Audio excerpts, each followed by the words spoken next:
성경 말씀 사무엘상 7장 12절부터 14절까지 말씀입니다.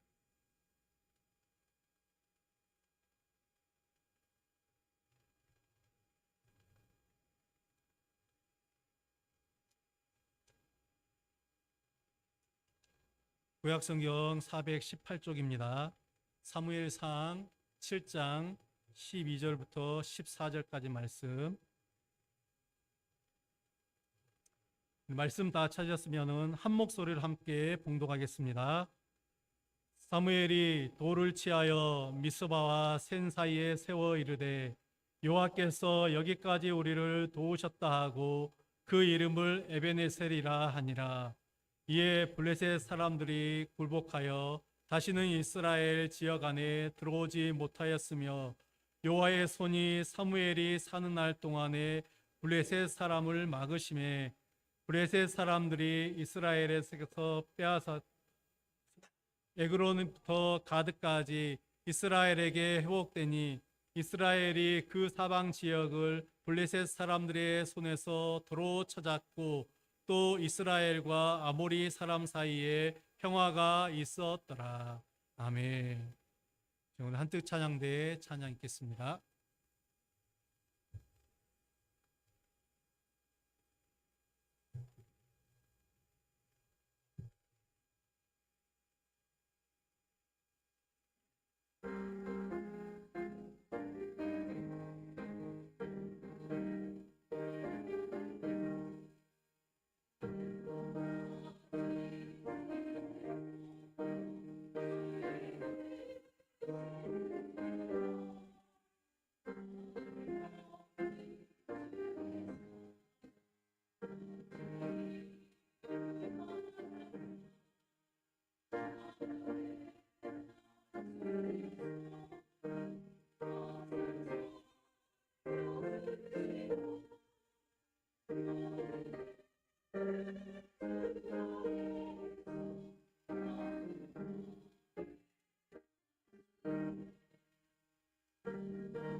아멘.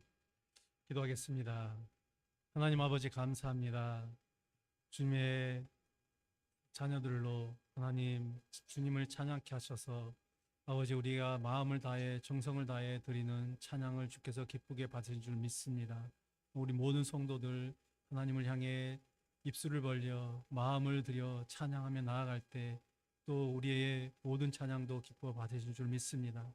시간 주의 말씀 앞에 나아갑니다. 주님 말씀의 은혜와 능력으로 다스리시고 역사하여 주시옵소서. 예수님의 이름으로 기도드립니다. 아멘. 할렐루야. 아멘. 오늘 우리는 2024년 마지막 주일을 맞이했습니다. 한 해를 정말 숨가쁘게 달려오면서 또 모든 어려움, 모든 고난 이런 여러 가지 힘든 일들이 많았지만은 끝까지 인내하고 믿음으로 살아온 우리 모든 성도님들에게 하나님의 그 위로하심과 또 회복의 은혜가 있기를 간절히 바랍니다.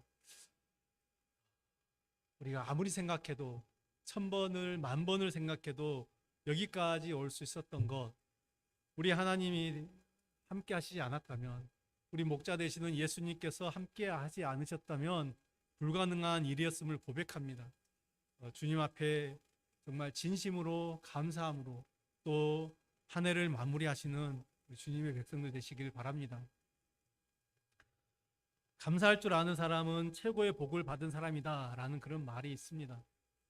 그것은 지금 누리고 있는 나의 행복을 나의 것으로 여기지 않고, 내가 누리고 있는 모든 것들을 나만의 것으로 여기지 않고 전적으로 하나님께서 베풀어 주신 은혜로 여기는 그 귀한 마음, 그 마음이 있는 자는 이 감사할 줄 아는 마음이죠. 또 그런 말이 있습니다. 감사는 영적인 선제 공격이다, 그런 말이 있습니다. 감사하는 사람의 마음에 사단이 어떻게 할 수가 없다라는 거죠. 감사하는 사람의 마음을 사단은 결코 무너뜨릴 수 없다라는 것입니다. 하나님은 당신께 감사를 드리는 자에게 더 큰 감사의 제목들을 허락해 주시는 분이십니다. 그래서 우리가 주님 앞에 감사해야 이것저것 감사하고 나가면 하나님께서는 반드시 더 큰 감사의 일들을 우리에게 허락하십니다. 그러므로 우리들도 이 한 해를 결산하는 이 마지막 주일에 우리를 여기까지 인도하신 하나님께, 어쨌든 우리는 여기까지 하나님의 인도하심 속에서 왔습니다.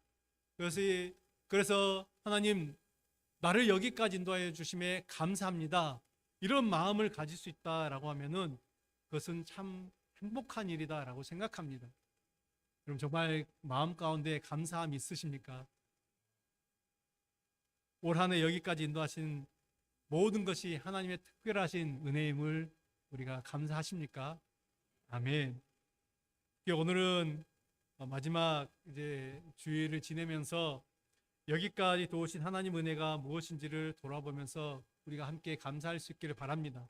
그래서 오늘 이 본문에 이스라엘에게 임했던 하나님의 은혜를 살펴보면서 동일하게 우리에게도 여전히 임하시는 그 주님의 인도하심, 그 손길을 우리가 한번 깨닫고 또 한번 생각하기를 원합니다. 먼저 보면은 이 에베네셀이 나오는데요. 이것은 승리의 은혜가 있었습니다. 우리 7장 오늘 12절 13절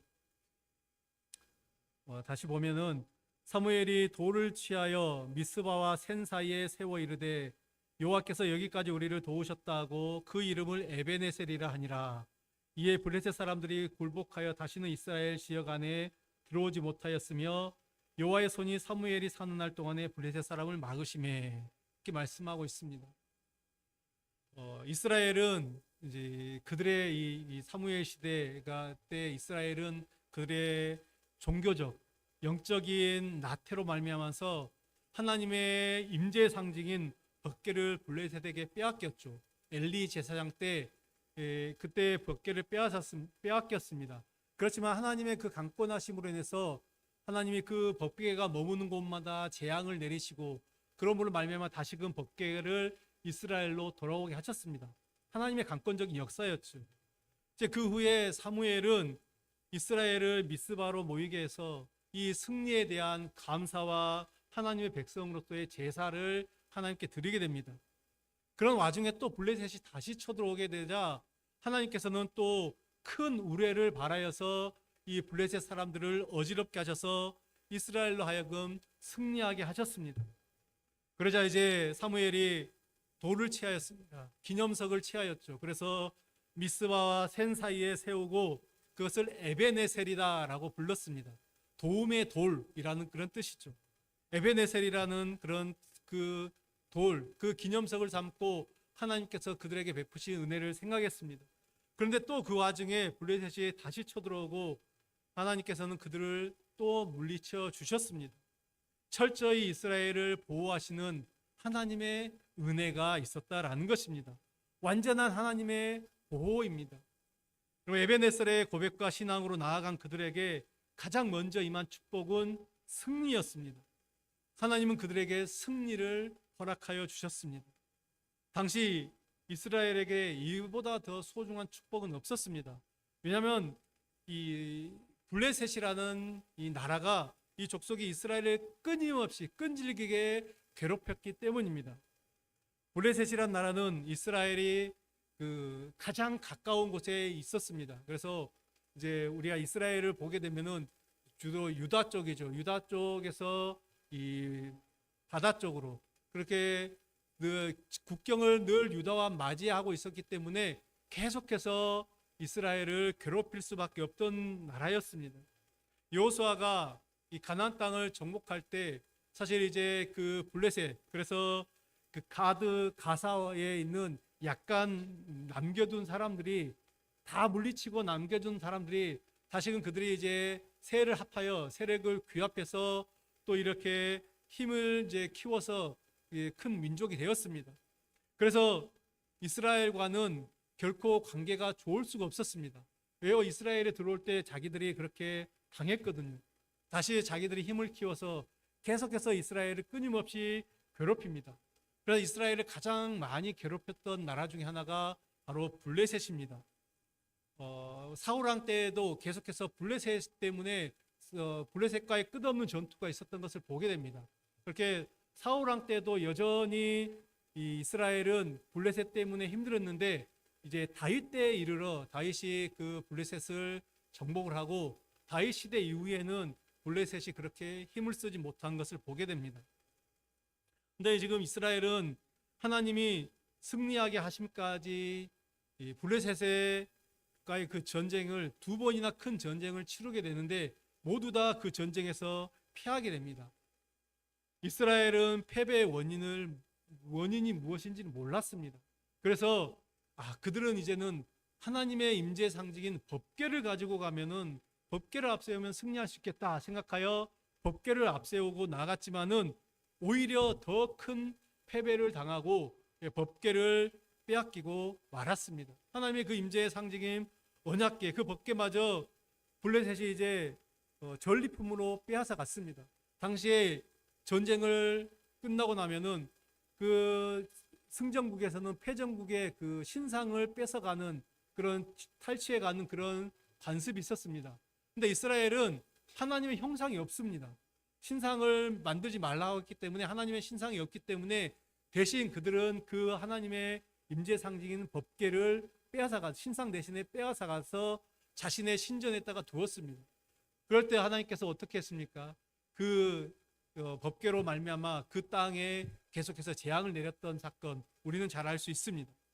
어쨌든 이런 일이 반복되자 이런 패배가 반복되자 사무엘은 원인을 찾기 시작했습니다. 과연 왜 그런가? 왜 우리가 져야만 하는가? 왜 패배의 원인이 무엇인가? 결국 하나님과 함께 싸우는 전쟁에서 진다라는 것은 문제가 있다라는 것을 깨닫고 원인을 찾는 중에 사무엘은 이스라엘의 범죄를 발견하게 됩니다. 하나님을 믿는 백성이 하나님을 믿지 않고 우상을 섬긴 죄가 있었죠.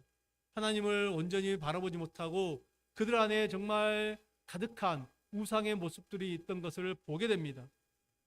나라는 위에서부터 아래까지 총체적으로 부패하였고 하나님의 공의가 땅에 떨어진 그런 모습들, 우리가 사무엘 이전에 엘리의 그 두 아들 홈니와 비느하스가 그 제사장들이 어떤 악행을 저질렀는지 우리는 잘 알고 있습니다.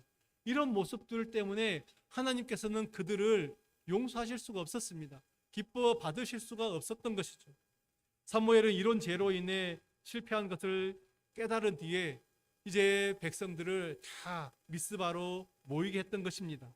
그것이 바로 소위 말하는 이제 미스바 대성회, 그 대각성 집회였습니다. 사무엘은 거기서 백성들의 회개를 촉구하죠. 그 7장 초반의 말씀이 오늘 사무엘상 7장 초반의 말씀이 바로 그 내용입니다. 백성들은 통곡으로 또 눈물로 자신의 죄를 회개하고 신실하게 하나님만을 믿고 섬길 것을 다짐하게 됩니다. 하나님의 도움, 그러면서 하나님의 도움을 간절히 기도합니다. 하나님은 그들의 기도를 들으셨습니다. 그들이 회개하고 하나님께 돌아올 때 하나님은 그들의 기도를 들으셨습니다. 그런 뒤에 이스라엘이 다시 블레셋과 전쟁하였고 이제는 큰 승리를 거두게 됩니다. 이전의 모든 패배를 잊어버릴 큰 승리를 거두게 됩니다. 오늘 본문 바로 앞에 나온 10절, 11절에서 이제 그 승리를 말하게 되고, 또 13절에서는 궁극적인 승리, 제가 한 번 더 읽었던 13절에서는 궁극적인 승리를 알리는 선언으로 이제 블레셋의 굴복을 강조하는 것입니다. 이처럼 이 에베네셀 신앙과 고백을 기점으로 해서 이스라엘에게 하나님의 승리하게 하심이 있었다라는 것입니다. 하나님은 이스라엘을 승리하게 하셨고, 그들은 하나님에게 놀라운 은혜와 축복을 경험하게 됐던 것입니다. 여러분, 하나님은 우리에게 승리를 주시는 분이십니다.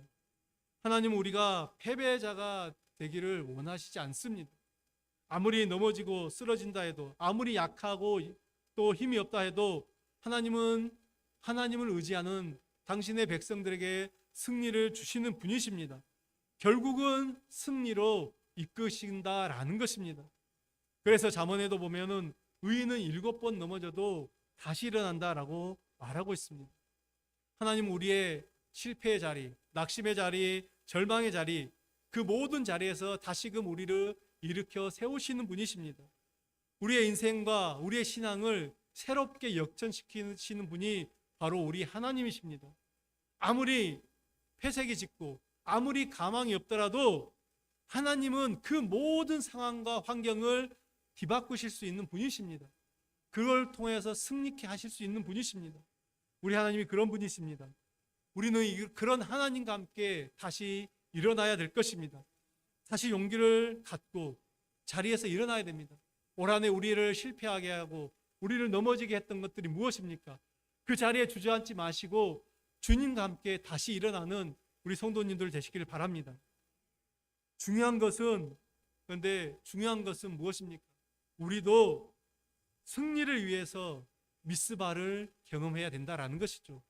미스바, 이 대각성, 우리가 회개의 자리를 경험해야 된다라는 것입니다. 에베네셀의 승리는 이 미스바를 통과한 이후에 있었습니다.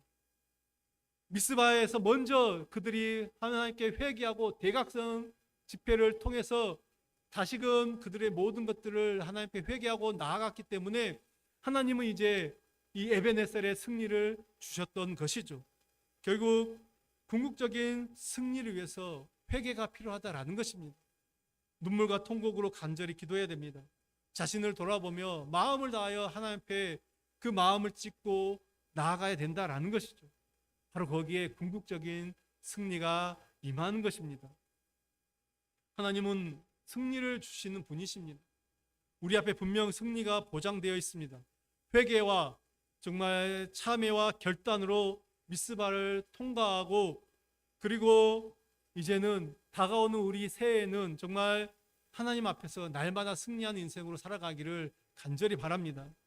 올 한 해를 돌이켜보면 우리에게도 얼마나 많은 이 블레셋의 공격과 같은 공격이 있었습니까?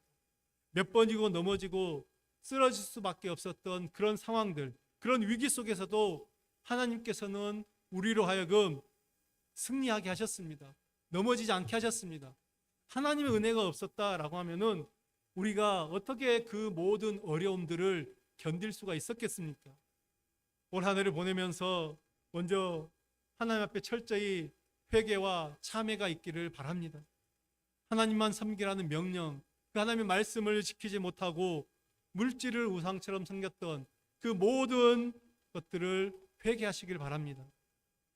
하나님의 말씀이 우리 인생의 지표가 되어야 됨에도 불구하고 내 생각, 내 경험, 내 마음대로 행동했던 모든 것들을 회개하시길 바랍니다.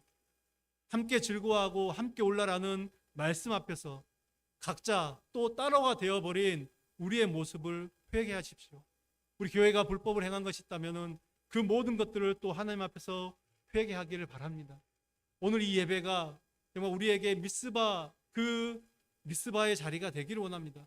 그래서 먼저 하나님 앞에서 철저하게 회개하고 또 하나님 앞에서 우리의 삶을 돌아보면서 또 하나님 앞에서 반성할 것은 반성하고 돌이킬 것은 돌이키는 새롭게 마음을 우리가 다잡는 그러고 나서 우리가 또 새로운 한 해를 맞이하는 그런 은혜를 경험하기를 원합니다.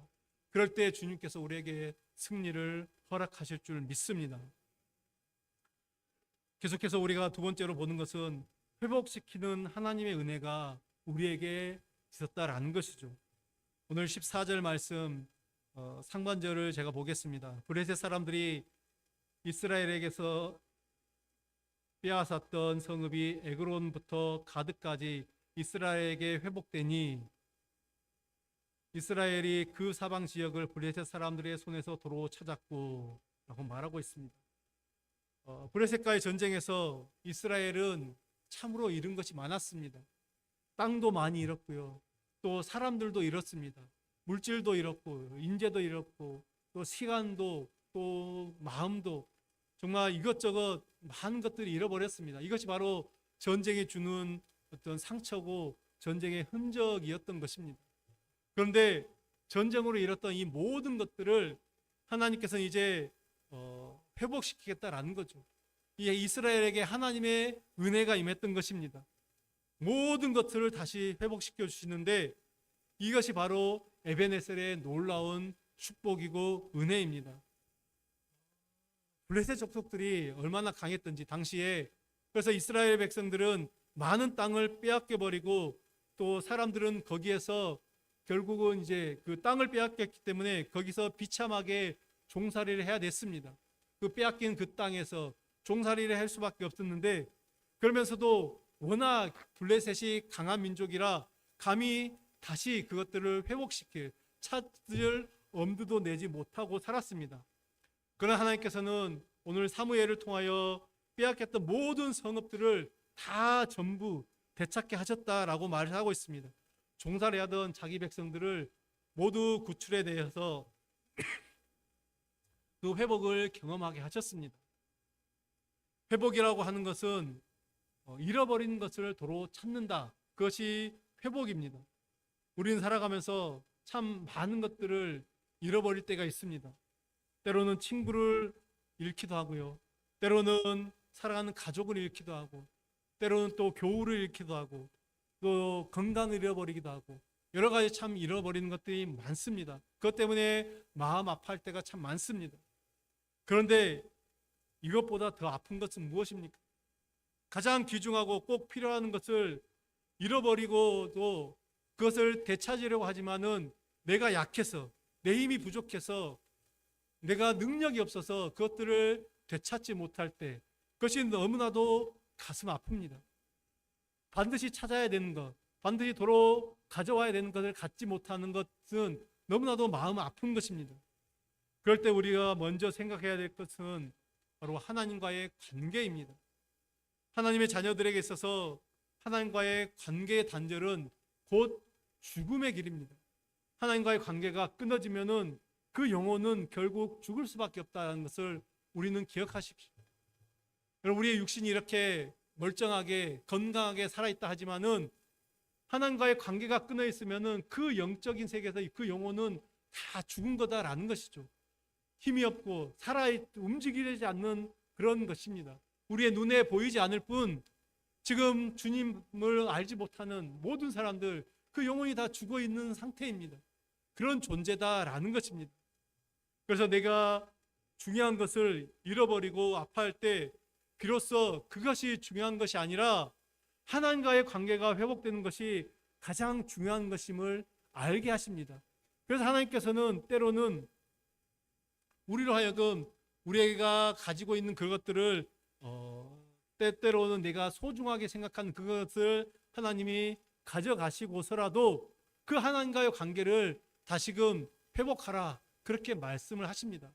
여러분, 혹시 내 삶 속에서, 우리 삶 속에서 잃어버린 것이 있다, 내가 정말 찾지 못하고 있는 것이 있다, 뭐 이거는 육체적인 것들뿐만 말하는 것이 아니라 영적인 모든 것들도 마찬가지입니다. 그러면 반드시 하나님과의 그 관계 속에 어디가 삐걱대고 있다라는 것을 기억하시고 하나님과의 그 관계를 점검하셨으면 좋겠습니다. 놀라운 것은 우리가 하나님과의 관계가 회복이 될 때 우리가 내가 소중하다고 생각했던 그 모든 것들, 내가 잃어버렸다라고 생각했던 그 모든 것들, 하나님께서는 다시금 우리 가운데 회복시켜 주신다라는 것입니다. 여러분, 이 놀라운 사실을 경험하는 우리 인생이 되길 바라겠습니다. 사랑하는 성도 여러분, 한 해 동안 우리 성도님들의 신앙은 어떠셨습니까? 올 한 해를 놓고 계산해 봤을 때 신앙적으로 플러스된 인생을 사셨는지, 아니면 마이너스된 인생을 사셨는지, 얻은 것보다 잃은 것이 더 많은 인생이었다면 그만큼 하나님과의 관계가 소원해졌다라는 증거입니다. 다시 하나님과의 그 관계를 회복하십시오. 하나님을 우선순위에 올려놓으시길 바랍니다. 그러면 다시금 회복의 역사, 하나님께서 그 은혜를 부어주실 것입니다. 이스라엘이 하나님을 생각조차 하지 않고 살아가다가 많은 것을 잃어버렸는데, 들어보니 그때마다 하나님께서는 여전히 그들을 붙잡고 계셨습니다. 그 순간순간 또 하나님께서는 늘 그들을 품고 계셨다라는 것입니다. 회개하고 하나님을 찾는 그들에게 하나님은 다시금 그들이 빼앗겼던 모든 성읍들을 회복시켜 주신 것이 바로 에베네셀의 축복이고 은혜입니다. 사랑하는 여러분, 새해는 무엇보다 하나님과의 관계가 회복되는 한 해가 되시길 바랍니다. 더 아름다운 관계로, 지금 하나님과의 관계가 좋다 하시는 분들은 더 좋은 관계로, 또 하나님과 관계가 여전히 제자리 무너져 있는 분들은 다시금 제대로 회복되고 세워지는 그런 은혜가 우리 모든 성도님들에게 임하길 바랍니다. 이 하나님의 관계의 회복을 통해서 여러분의 인생이 상실되었던 모든 영적인 은혜와 이 땅의 복이 다시금 회복되는 은혜가 임하기를 간절히 바라겠습니다. 세 번째는 평화의 은혜가 있었습니다. 우리 14절 말씀을 우리 같이 한번 한 목소리로 다시 한번 읽겠습니다. 시작.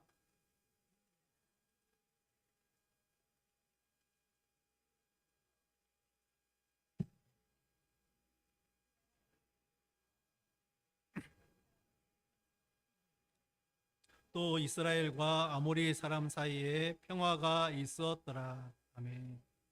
이스라엘 지역에는 이 아모리 족속이 살았습니다. 이스라엘 그 지역 내에서는 아모리 족속이 살았는데, 이 족속은 이제 이스라엘 그 단지파죠. 단지파를 산골로 밀어붙일 만큼 한때는 강력한 족속이었습니다.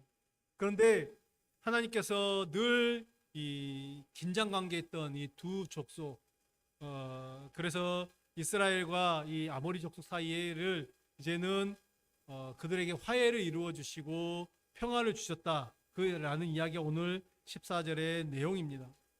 원수가 이웃 관계로 변하고 얼마나 그 지역이 살기 좋은 지역이 되겠습니까? 여기 오기까지 이스라엘이 정말 그 이스라엘에게 있었던 것들은, 이스라엘이 보여주었던 거죠. 그 모습들은 한마디로 그들에게는 늘 두려움과 공포가 있었습니다. 계속된 전쟁에서 패배함으로 인해서 그들의 그 패배함, 또 그 공포감, 그래서 마음껏 편하게 살지 못했습니다. 하나님께서 그들에게 주신 땅, 그 젖과 꿀이 흐르는 땅, 정말 축복의 땅이었음에도 불구하고 그들은 그 주변의 지역들과 늘 긴장관계에 있었고, 또 전쟁에 늘 패배함으로 인해서 늘 불안함 속에서 살았다라는 것입니다. 사랑하는 이들과 가족이 전쟁으로 인해서 맥없이 죽었고, 나라는 언제 더 큰 위기에 빠질지 모르는 그 불안함 속에서 살아있었지만은 산 것과 같지 않은 그런 정말 공포와 위기 속에서 하나는 살아있을 때, 하나님은 그들에게 에베네셀의 고백을 하게 하셨습니다. 여기까지 인도하셨다. 하나님이 여기까지 우리를 도우셨고 앞으로도 도와주실 것이다. 그 고백을 하게 하셨습니다. 그러자 그들에게는 평화가 임했습니다. 마음의 평화가 임했습니다. 삶의 평화가 임했습니다. 신앙의 평안이 임하였습니다. 그 평화 속에 이스라엘은 모든 걱정과 두려움에서 벗어나서 진정 하나님을 믿는 백성으로 자유함을 누리게 된 것입니다. 그럼 평화는 하나님의 본체이십니다. 하늘에는 평화, 예수님이 오실 때 하늘에는 평화, 땅에는 하늘에는 영광이요 땅에는 하나님이 기뻐하시는 사람들 중에 평화로다. 그 하늘의 평화가 사람들에게 그렇게 임하셨다라는 것입니다. 그 평화의 본체이신 주님께서 그들을 이제 평화로 인도하셨다라는 것이죠. 평화는 이 땅을 살아가는 우리 모두의 소망인 것 같습니다.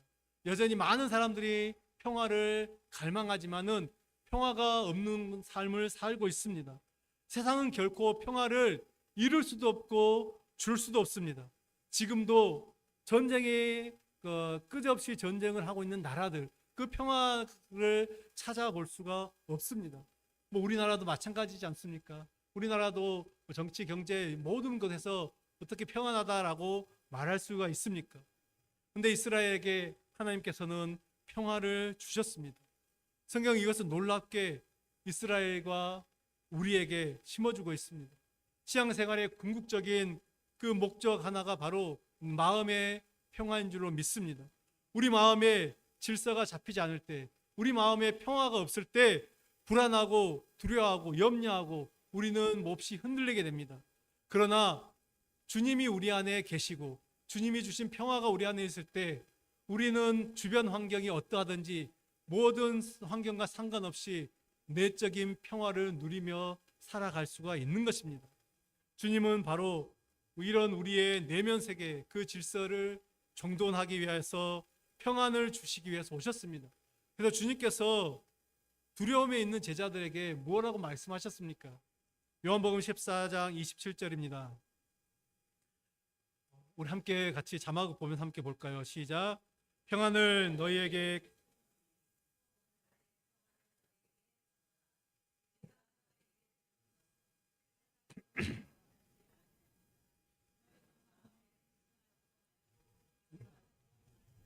아멘. 주님이 우리에게 평안을 끼치겠다라고 말씀하십니다. 나의 평안을 너에게 준다. 주님이 가진 평안, 완전한 평안, 완벽한 평안이지 않습니까? 그것들 우리에게 준다고 말씀하십니다. 사랑하는 성도 여러분, 우리의 삶에 두려움이 사라지지 않을 때가 있습니다. 걱정과 한숨과 눈물이 가시지 않을 때가 있습니다. 이제 지나가 버린, 그래서 어쩔 수 없는 시간은 뒤로 하고 이제 곧 새해를 맞이하는 어떤 희망과 또 벅찬 기대감으로 출발하려고 하지만 현실을 바라볼 때 여전히 안개 속과도 같고 또 여전히 불투명한 우리의 삶을 바라볼 때 우리 마음 가운데 평안이 없고 오히려 불안한 마음들이 가득할 수가 있습니다. 그런 우리에게 이 시점에서 정말 필요한 것은 무엇입니까? 바로 평화입니다. 우리의 마음의 평화, 신앙의 평화인 줄로 믿습니다. 이 평화는 세상이 주는 것이 아니라 하나님이 주시는 것입니다. 에베네셀 그 하나님을 고백하고 그 신앙으로 나아가는 이스라엘 백성에게 또한 우리에게 주시는 놀라운 하나님의 축복이고 하나님의 은혜인 줄 믿습니다. 여러분, 무엇이 우리를 두렵게 하십니까? 어떤 것이 우리로 하여금 걱정과 염려로 근심으로 나아가게 하고 있습니까? 이제 우리 모두 이 에베네셀의 고백이 있기를 원합니다. 에베네셀의 신앙이 있기를 바랍니다. 여기까지 하나님이 여기까지 나를 도우셨다. 하나님이 여기까지 나를 인도하셨다. 지금까지 살아온 모든 것이 하나님의 은혜입니다. 그러고 나면은 그 지금까지 도우신 하나님께서 앞으로도 내 인생 나와 우리 가정과 우리 교회와 함께 하신다. 이 믿음을 갖게 되기를 바랍니다. 2024년 오늘 마지막 주일에 하나님께서 우리에게 주시는 말씀, 여러분과 저에게 주시는 그 말씀은 바로 에베네셀입니다. 이 에베네셀 하나님이 여기까지 우리를 도우셨습니다. 이 신앙으로 나아갈 때 분명 승리와 회복과 또 평화의 은혜를 주실 줄 믿습니다. 이 믿음으로 우리 한 해를 잘 마무리하시고 또 새로운 한 해를 맞이하는 주님의 자녀들 되길 바라겠습니다. 기도하겠습니다.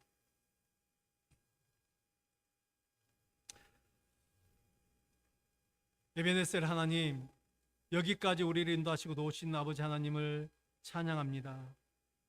우리의 연약함에도 불구하고 우리의 부족함에도 불구하고 우리의 끝없는 반항과 불순종에도 불구하고 하나님, 주님께서 우리를 붙드시고 우리를 강권하심으로 여기까지 인도하셨습니다.